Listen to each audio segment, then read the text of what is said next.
श्री सोमनाथ ज्योतिर्लिंग की पौराणिक कथा। शिव पुराण के अनुसार सोमनाथ ज्योतिर्लिंग भगवान शिव का प्रथम ज्योतिर्लिंग है। पुराणों में सोमनाथ ज्योतिर्लिंग की स्थापना से संबंधित कथा इस प्रकार है।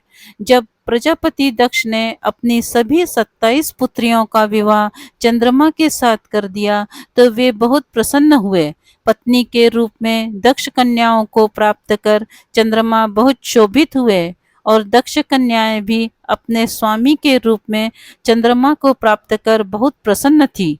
चंद्रमा की उन 27 पत्नियों में रोहिणी उन्हें सबसे ज्यादा प्रिय थी, जिसको वे विशेष आदर तथा प्रेम करते थे।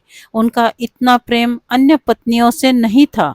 चंद्रमा की अपनी तरफ उदासीनता और उपेक्षा को देखकर रोहिणी के अलावा बाकी दक्ष पुत्रियां बहुत दुखी हुई। वे सभी अपने पिता दक्ष की शरण में गई तथा उनसे अपने कष्टों का वर्णन किया। अपनी पुत्रियों की व्यथा और चंद्रमा के दुर्व्यवहार को सुनकर दक्ष भी बड़े दुखी हुए। उन्होंने चंद्रमा से भेंट की और उन्हें अपनी पत्नियों के साथ भेदभावपूर्ण व्यवहार न करने के बारे में प्रेम पूर्वक समझाया और अपने दामाद चंद्रमा में सुधार हो जाएगा ऐसा सोच प्रजापति दक्ष वापस लौट गए। इतना समझाने पर भी चंद्रमा ने अपने ससुर प्रजापति दक्ष की बात नहीं मानी। रोहिणी के प्रति अतिशय आसक्ति के कारण उन्होंने अपने कर्तव्य की अवहेलना की तथा अपनी अन्य पत्नियों का कुछ भी ख्याल नहीं रखा और उन सभी से उदासीन रहे। दोबारा समाचार प्राप्त कर प्रजापति दक्ष बड़े दुखी हुए। वे पुनः चंद्रमा के पास आकर उन्हें उत्तम नीति के द्वारा समझाने लगे। दक्ष ने चंद्रमा से न्यायोचित बर्ताव करने की प्रार्थना की। बार बार आग्रह करने पर भी चंद्रमा ने अवहेलना पूर्वक जब दक्ष की बात नहीं मानी, तब उन्होंने चंद्रमा को शाप दे दिया। दक्ष ने कहा कि मेरे आग्रह करने पर भी तुमने मेरी अवज्ञा की है, इसीलिए तुम्हें क्षय रोग हो जाए। दक्ष द्वारा शाप देने के साथ ही क्षण भर में चंद्रमा क्षय रोग से ग्रसित हो गए। उनके क्षीण होते ही सर्वत्र हाहाकार मच गया। सभी देवगण तथा ऋषिगण भी चिंतित हो गए। परेशान चंद्रमा ने अपनी अस्वस्थता तथा उसके कारणों की सूचना इंद्र आदि देवताओं तथा ऋषियों को दी। उसके बाद उनकी सहायता के लिए इंद्र आदि देवता तथा वशिष्ठ आदि ऋषिगण ब्रह्मा जी की शरण में गए।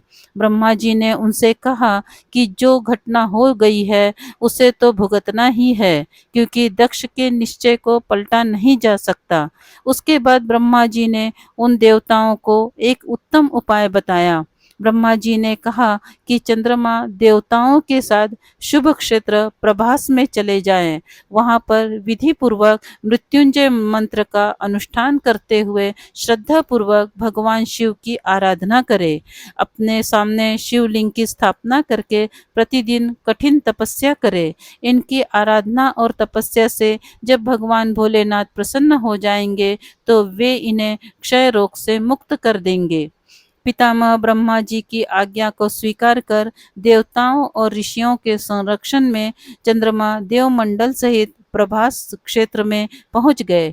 वहां चंद्रदेव ने मृत्युंजय भगवान की अर्चना वंदना और अनुष्ठान प्रारंभ किया। वे मृत्युंजय मंत्र का जप तथा भगवान शिव की उपासना में तल्लीन हो गए।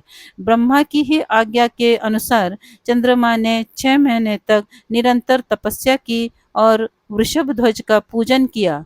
10 करोड़ मृत्युंजय मंत्र का जप तथा ध्यान करते हुए चंद्रमा स्थिर चित्त से वहां निरंतर खड़े रहे। उनकी तपस्या से शिवजी प्रसन्न हो गए। उन्होंने चंद्रमा से कहा, चंद्रदेव तुम्हारा कल्याण हो। तुम जिसके लिए यह कठोर तप कर रहे हो वह अभिलाषा बताओ। मैं तुम्हारी इच्छा के अनुसार तुम्हें उत्तम वर प्रदान करूंगा।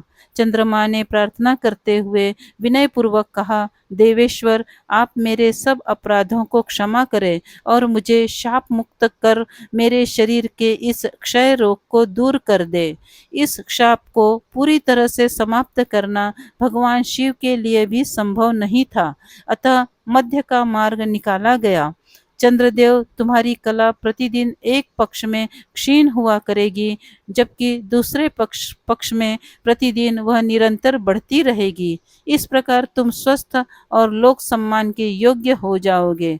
भगवान शिव का वरदान पाकर चंद्रदेव बहुत प्रसन्न हुए।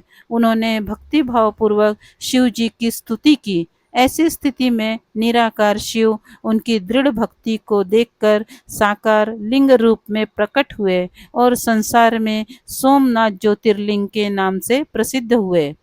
यदि आपको यह पौराणिक कहानी अच्छी लगी हो तो प्लीज़ इसे लाइक करें, शेयर करें और इस चैनल को सब्सक्राइब करें। धन्यवाद।